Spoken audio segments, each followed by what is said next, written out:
Hi students, मैं doctor Amar Singh Thakur. ये हमारे पास जो है स्ट्रक्चर ऑफ एटम, इसका पार्ट 3। ठीक है, अभी मैंने पार्ट टू में मैंने आपको बताया था हमारे पास पार्ट 2 के अंदर जो बात हुई थी, जनरल बात हुई थी, है ना, एटम्स के बारे में। और अब हमें को देखना है, मैंने आपको बताया था आइसोटोप्स, आइसोबार, है ना, ये बताया था। अब जो नेक्स्ट पार्ट है इसके अंदर, इसमें बात होगी हमारे पास मॉडल ऑफ एटम्स के ऊपर। तो मॉडल ऑफ एटम्स के ऊपर अगर हम बात करें, तो जो सबसे पहला मॉडल दिया गया हमारे पास एटम्स के लिए, वो दिया किसने? थॉमसन ने। और वो उसको हम किस नाम से जानते हैं? Thomson atomic model. ये क्या कहलाता? Thomson atomic model. ठीक है, अब थॉमसन क्या कहता है? तो according to Thomson, an atom consists of a uniform sphere of positive electricity in which the electrons are distributed more or less uniformly. It is also known as plum pudding model, raisin pudding model और watermelon model। Thompson के अनुसार हम क्या बोलते हैं कि ये जो एटम है, एक ये हमारे पास क्या है? स्फीयर ऑफ पॉजिटिव इलेक्ट्रिसिटी, और इसके अंदर इलेक्ट्रॉन जो है इस प्रकार से धंसे रहते हैं जैसे वाटरमेलन या तरबूज के अंदर बीज। ठीक है, तो ये क्या कहलाता है हमारे पास? इसको हम बोलते हैं plum pudding model, resin pudding model और वाटरमेलन मॉडल। ठीक है, अब इसकी क्या लिमिटेशन है? तो इसकी लिमिटेशन क्या है? तो this model can not explain the reason for presence of negatively charge electrons within the positive sphere. Positive sphere के अंदर नेगेटिव चार्ज इलेक्ट्रॉन कैसे डिस्ट्रीब्यूट है ना?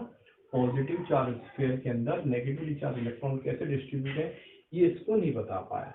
दूसरी बात, ये it is unable to explain hydrogen spectrum. Hydrogen spectrum के बारे में भी ये नहीं बता पाया। हाइड्रोजन स्पेक्ट्रम क्या होता है, ये मैं आपको अभी आगे बताऊंगा। तो ये पहला मॉडल था थॉमसन एटॉमिक मॉडल, जिसके अनुसार एटम हमारे पास क्या है? एक पॉजिटिवली चार्ज स्फीयर है और उसके अंदर इलेक्ट्रॉन जो है एम्बेडेड या धंसे हुए रहते हैं। ठीक, अब हम इसके बाद वाले मॉडल की बात करेंगे, यानी रदरफोर्ड। तो नेक्स्ट मॉडल में आपको अब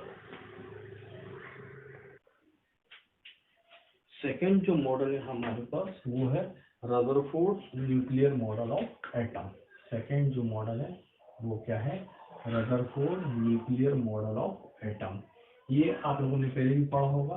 रदरफोर्ड ने क्या किया? अल्फा पार्टिकल्स की बॉम्बार्डमेंट कराई, काय के ऊपर? गोल्ड फॉइल के ऊपर। ठीक है, ये क्या है? एक स्लिट है, जहाँ से केवल लाइट अल्फा पार्टिकल की एक घिर रही है, जहाँ से अल्फा पार्टिकल की अल्फा रेस निकल सके। ठीक है, अल्फा पार्टिकल जब इस गोल्ड फॉइल से टकराए, ठीक है, तब क्या हुआ? तो अल्फा पार्टिकल टकराने के बाद क्या होगा? अब कुछ पार्टिकल जो है अपने पाथ से, कुछ तो सीधे निकल गए, कुछ अपने पाथ से डिफ्लेक्ट हुए, और बहुत कम अल्फा पार्टिकल जो है वो क्या हुए? वापस आए। इस आधार पर रदरफोर्ड ने क्या कहा? इस आधार पर रदरफोर्ड ने कहा कि जो हमारे पास ये जो मॉडल है, ये थिन फॉइल, ये इस प्रकार की है। इस थिन फॉइल के अंदर हमारे पास इस प्रकार की एटम्स हैं, कई है। ये कई हमारे पास एटम्स हैं इसके अंदर।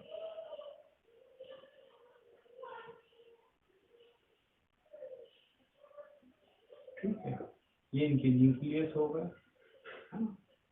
तो हमारे पास जब अल्फा पार्टिकल चले यहाँ से और इनसे टकराए, तो कुछ अल्फा पार्टिकल क्या हुआ? बिल्कुल सीधे निकल गए, है ना। ठीक है, कुछ अल्फा पार्टिकल इस न्यूक्लियस से टकरा कर एज इट इज वापस लौट आए, कुछ यहाँ से टकराए और टकराने के बाद क्या होगा? डेविएट होगा। ठीक है, इस आधार पर रदरफोर्ड ने क्या कहा कि जो एटम है, एटम का सेंट्रल पार्ट जो है वो क्या है? हमारे पास पॉजिटिवली चार्ज है ना। एटम है, एटम का जो सेंट्रल पार्ट है वो क्या है? पॉजिटिवली चार्ज है, और उस पॉजिटिवली चार्ज पार्टिकल को उसने क्या बोला? न्यूक्लियस। ठीक है, और जो बाकी बचा पार्ट है वो क्या है हमारे पास, या तो होलो है ना, या तो होलो है, और या वहां पर क्या है, इलेक्ट्रॉन यानी नेगेटिवली चार्ज पार्टिकल प्रेजेंट है, जो इन पॉजिटिवली चार्ज पार्टिकल को क्या करते हैं अपनी ओर, जो इन नेगेटिवली चार्ज क्या बोलते हैं पॉजिटिवली चार्ज पार्टिकल को अपनी ओर क्या करते हैं, अट्रैक्ट करते हैं। ठीक है, तो ये था रदरफोर्ड का nuclear atomic model. Rutherford took a gold foil and bombarded alpha particle. When alpha particle bombarded on gold foil, some of the alpha particles are passes through the gold foil, some are the deflected, and very few alpha particles are back. According to this, Rutherford supposed to the central part of the nucleus, central part of the atom is positively charged, and this is called the nucleus, while the remaining part is hollow or negatively charged particle like electron are present, ठीक है, which attract the alpha particle. तो यहाँ तक की बात की थी Rutherford ने। उसके बाद आगे, ठीक है,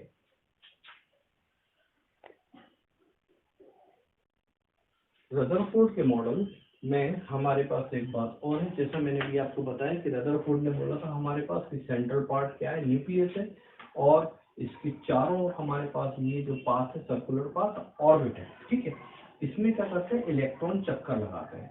रदरफोर्ड ने बोला कि हमारे पास फाइनली क्या होता है, ये हमारे पास ऑर्बिट है। ठीक है, रदरफोर्ड ने क्या बोला, जब इसमें इलेक्ट्रॉन चक्कर लगाता है तो चक्कर लगाते लगाते इसकी ऊर्जा क्या होती जाती है, अंत में कम होती जाती है, और अंत में क्या हो जाता है, न्यूक्लियस में ड्रॉप हो जाता है। अगर ये ऐसा होता तो एटॉमिक स्ट्रक्चर की पॉसिबिलिटी नहीं बनती, इसलिए रदरफोर्ड के फेलियर का एक कारण रहा। ठीक है, तो ये रदरफोर्ड के एटॉमिक मॉडल की बात, न्यूक्लियर मॉडल ऑफ एटम की बात थी। ठीक, आगे मैं आपको और बताता हूँ। उसके बाद जो है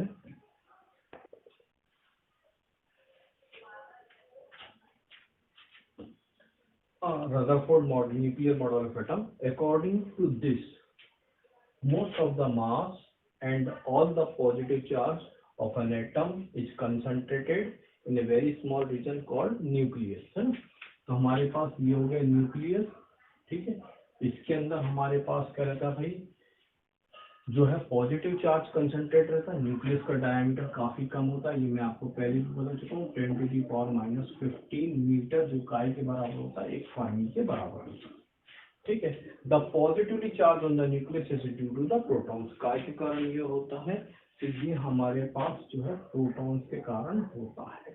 ठीक है, फिर आगे है, the nucleus is surrounded by electrons which are revolving around it very high speed, है ना।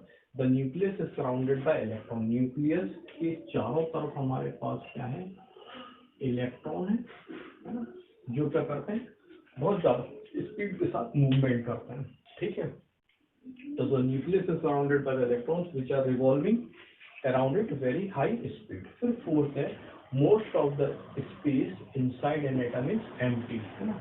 जो एटम के अंदर का अधिकतर स्पेस है वो क्या है, एम्प्टी। जो मैंने अभी आपको मॉडल में बताया था, जब अल्फा पार्टिकल का बॉम्बार्डमेंट हुआ था तो कुछ अल्फा पार्टिकल क्या हुए थे हमारे पास, जो है डिफ्लेक्ट हुए थे, कुछ टकरा कर वापस आए थे एज इट इज, और बहुत बहुत कम टकरा कर वापस आए थे, और कुछ थे जो सीधे निकल गए थे। उस आधार पर उसने ये कहा था कि जो एटम का हमारे पास सेंट्रल पार्ट पॉजिटिवली चार्ज है वो प्रोटॉन के कारण है, बाकी पार्ट या तो खाली है या वहां पर क्या है, इलेक्ट्रॉन प्रेजेंट है जो नेगेटिवली चार्ज है, और इन पार्टिकल्स को, पॉजिटिव पार्टिकल्स को क्या करते हैं, अट्रैक्ट करते हैं। तो ये तो बात थी रदरफोर्ड मॉडल ऑफ एटम की। ठीक, अब हम आगे देखते हैं। लिमिटेशंस क्या है इसके, it does not definite stability of atom, atom की स्टेबिलिटी को नहीं बता पाया। No description of electronic structure of atom, electronic structure को नहीं बता पाया। स्टेबिलिटी का मतलब क्या था, मैक्सवेल के अनुसार क्या है, कोई भी पार्टिकल अगर रिवॉल्व करता तो रिवॉल्व करते करते उसकी एनर्जी कम होती जाती है। तो यही बात थी कि इसकी एनर्जी कम होती जाएगी तो अंत में ये क्या हो जाएगा, हमारे पास न्यूक्लियस के अंदर फॉल हो जाएगा, जबकि ये ऐसा नहीं होता। ठीक है, तो एक बात ये थी। अब हम इसके अगले मॉडल पर आएंगे। ठीक है, नेक्स्ट मॉडल पर आएंगे।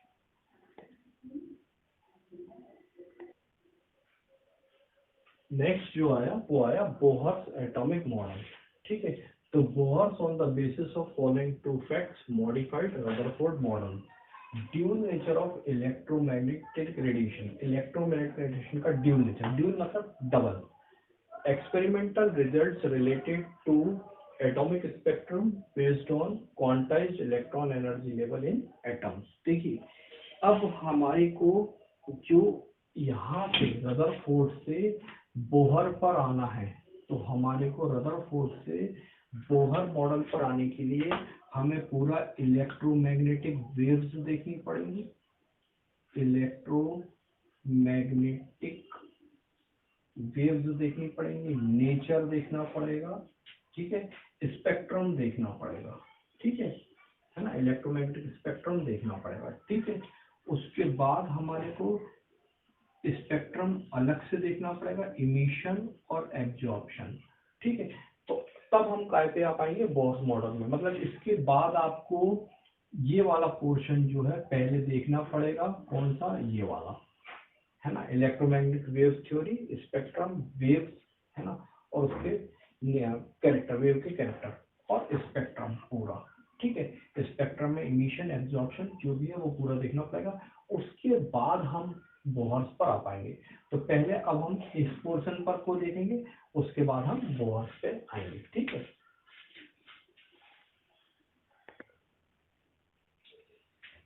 देखिए ये है इलेक्ट्रोमैग्नेटिक वेव्स थ्योरी, ठीक है, propose by James clerk Maxwell, है ना, जेम्स क्लर्क मैक्सवेल, या शॉर्ट फॉर्म में J.C. मैक्सवेल, ठीक है।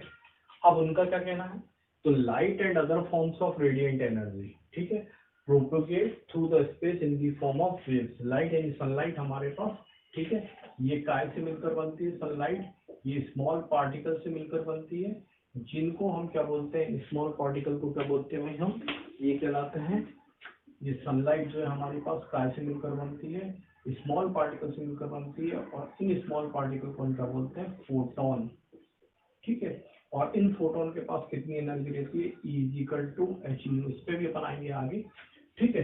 तो light and other form of radiant energy, मतलब किसी से भी अगर कोई एनर्जी हमारे पास निकल रही है, propagate through space in the form of waves, वो काय के फॉर्म में रहती है, वेव्स के फॉर्म में रहती है। दीज वेव है electric and magnetic field associated with them, इनके साथ क्या जुड़ी रहती है, इलेक्ट्रिक और मैग्नेटिक फील्ड जुड़ी रहती है, and are called electromagnetic radiation और वेव्स। इनको हम क्या बोलते हैं, ये क्या कहलाते हैं हमारे पास, इलेक्ट्रोमैग्नेटिक रेडिएशन और वेव्स कहलाते हैं, ठीक है। फिर इससे बोल रहा है कि when electromagnetic radiations are arranged in order of increasing, order of their increasing wavelength, अगर हम इनको वेवलेंथ इंक्रीज करें और डिक्रीज क्या करें, फ्रीक्वेंसी, ठीक है, तो एक the complete spectrum obtained is called electromagnetic spectrum. इसको हम क्या बोलेंगे, ये क्या कहलाएगा, इलेक्ट्रोमैग्नेटिक स्पेक्ट्रम कहलाएगा, ठीक है। और दो कैरेक्टरिस्टिक्स और देखेंगे हम, कैरेक्टरिस्टिक्स ऑफ इलेक्ट्रोमैग्नेटिक स्पेक्ट्रम में, तो they consist of electric and magnetic fields that oscillate in the direction perpendicular to each other and perpendicular to the direction in which the wave is traveling, ठीक है। एक बात ये हुई, दूसरी बात ये हुई, all the electromagnetic waves travel with the speed of light, that is 3 into 10 to the power 8 metre पर सेकंड। मतलब जितनी भी इलेक्ट्रोमैग्नेटिक वेव्स हैं वो काय के लिए चलती है भाई, हम काय की वेलोसिटी से चलते हैं, लाइट की वेलोसिटी से, और वो कितनी है, 3 into 10 to the power 8 metre पर सेकंड। दूसरी बात, इनके लिए, इनके प्रोपगेशन के लिए हमें किसी मीडियम की जरूरत नहीं है, ठीक है ना। तो ये बात थी भाई इलेक्ट्रोमैग्नेटिक रेडिएशन के लिए, ये था कैरेक्टरिस्टिक्स ऑफ इलेक्ट्रोमैग्नेटिक रेडिएशन, ठीक है। ये they consist of electric and magnetic fields that oscillates in the direction perpendicular to each other and perpendicular to the direction in which the wave is traveling, और दूसरा all the electromagnetic waves travels with the speed of light, ठीक। तो ये वाली बात थी electromagnetic waves theory के अंदर। हम इसको आगे कंटिन्यू करते हैं। देखिए नेक्स्ट है कैरेक्टरिस्टिक्स ऑफ वेव मोशन। ठीक है, कैरेक्टरिस्टिक्स ऑफ वेव मोशन में क्या है, सबसे पहला है हमारे पास नंबर 1 वेव लेंथ। देखिए अगर हम एक वेव की बात करते हैं, है ना, एक वेव की बात करते हैं, तो वेव में क्या होता है, या तो ये दो क्रेस्ट है ना, या दो क्या है, ट्रफ है। तो हम क्या बोलते हैं, दो क्रेस्ट के बीच की दूरी ले लें, या हम क्या करें, दो ट्रफ के बीच की दूरी ले लें, है ना, वो हमारे पास क्या कहलाती है, वेवलेंथ, है ना। तो distance between two crest, distance between two crest or two trough, TROUGH is called wavelength. इसको हम डिनोट काय में करते हैं, आर्मस्ट्रांग में, है ना, ठीक। और 1 आर्मस्ट्रांग बराबर क्या होता है, 10⁻⁻1 नैनोमीटर। ये काय के बराबर होता है 10⁻⁻8 सेंटीमीटर और 10⁻⁸ मीटर के बराबर। ठीक, दूसरी बात आई फ्रीक्वेंसी की। ठीक है, तो एक वेव एक पर्टिकुलर पॉइंट से 1 सेकेंड में कितनी बार पास होती है, उसको हम क्या बोलते हैं, वो क्या कहलाता है, फ्रीक्वेंसी। ठीक है, तो एक वेव एक पर्टिकुलर पॉइंट से 1 सेकंड में जितनी बार पास होती है उससे हम क्या बोलते हैं, फ्रीक्वेंसी। फ्रीक्वेंसी की यूनिट क्या है, CPS, साइकिल पर सेकंड। इसी को हम क्या बोलते हैं, हर्ट्ज। और दो की जो अलग और यूनिट है वो क्या है, किलोहर्ट्ज और मेगाहर्ट्ज। ठीक है, तो हमारे पास 1 CPS बराबर काय के बराबर होता है, हर्ट्ज के बराबर, और 1 हर्ट्ज के बराबर 1 किलो हर्ट्ज काय के बराबर होता है 10⁻⁴ हर्ट्ज के बराबर। तीसरी बात आती है हमारे पास वेलोसिटी की। वेलोसिटी की बात हम करें तो हमारे पास वेलोसिटी जो है, हमारे पास एक वेव, है ना, एक वेव 1 सेकेंड में जो डिस्टेंस ट्रेवल करते हैं उसको हम क्या बोलते हैं, वेलोसिटी कहते हैं। तो वेलोसिटी क्या है, distance travelled by wave in 1 second, distance traveled by wave in 1 second is called velocity। ठीक है, फ्रीक्वेंसी क्या है हमारे पास, कि एक वेव एक पर्टिकुलर पॉइंट से 1 सेकंड में कितनी बार पास होती है उसको हम क्या बोलते हैं, फ्रीक्वेंसी। अब हमने बोला इनके बीच में रिलेशन क्या क्या है, वेवलेंथ के, वेवलेंथ को हम काय से डिनोट करते हैं, लैम्डा से। फ्रीक्वेंसी काय से हो गई हमारे पास, म्यू से। और वेलोसिटी को हम कैसे रिप्रेजेंट करते हैं, v से। अब इन तीनों के बीच में क्या रिलेशन है, तो c = न्यू लैम्डा, है ना। ठीक है, वेलोसिटी को हम c से रिप्रेजेंट करते हैं, ठीक है, तो c = क्या होगा, न्यू लैम्डा। ठीक है, और न्यू = क्या होगा, c/लैम्डा। उसके बाद जो बात आई अगली, वो आई वेव नंबर की। वेव नंबर क्या है, नंबर ऑफ वेवलेंथ पर सेंटीमीटर। मैंने बोला मान लीजिए ये 1 सेंटीमीटर डिस्टेंस है, ठीक है, इसके अंदर कितने वेवलेंथ है ना। ठीक है, वेवलेंथ का मीनिंग मैं आपको बता चुका हूँ, है ना। ठीक है, तो नंबर ऑफ वेवलेंथ इन पर सेंटीमीटर, 1 सेंटीमीटर के इसमें वेवलेंथ का नंबर कितना है, वो क्या कहलाता है, वेव नंबर। इसको हम कैसे शो करते हैं, न्यू के ऊपर वार लगा दिया, तो न्यू वार = क्या हो गया, 1/लैम्डा। ठीक है, अब हमारे पास बात आया, लास्ट बात आया एम्पलीट्यूड का, जिसको हम कैसे रिप्रेजेंट करते हैं, ए से। एम्पलीट्यूड क्या होता है हमारे पास, मिड पॉइंट से, ये मिड पॉइंट है, यहाँ से दूरी क्रेस्ट तक की, या यहाँ से दूरी काय की, ट्रफ तक की, ये क्या कहलाता है, हमारे पास एम्पलीट्यूड कहलाता है। और ये काय को बताता है, ब्राइटनेस के बारे में हमें बताता है। तो ये थी भाई कैरेक्टरिस्टिक्स ऑफ वेव मोशन, है ना। अभी हम काय पर हैं, हम क्या स्टडी कर रहे हैं, बोहर मॉडल पे हमें पहुंचना है। काय से, रदरफोर्ड से हमें कहाँ पर जाना है, बोहर मॉडल में। तो रदरफोर्ड से बोहर मॉडल पे जाने के लिए हमें क्या लगना है, वेव मोशन लगना था, इलेक्ट्रोमैग्नेटिक वेव स्टडी करनी थी, स्पेक्ट्रम स्टडी करना है, इलेक्ट्रोमैग्नेटिक स्पेक्ट्रम देखना था। तो अभी हमने क्या देखा था, इलेक्ट्रोमैग्नेटिक स्पेक्ट्रम, उसके बाद कैरेक्टरिस्टिक्स ऑफ वेव मोशन, और वेव मोशन में ये वेव की कैरेक्टरिस्टिक्स। अब आगे हम अगली क्लास में आपको बताएंगे। यहाँ तक अगर आपको कोई डाउट है तो आप मेरे नंबर पर कॉल कर सकते हैं, मेरे चैनल को सब्सक्राइब करें, आपकी जो प्रॉब्लम्स होगी वो मैं सॉल्व करूँ।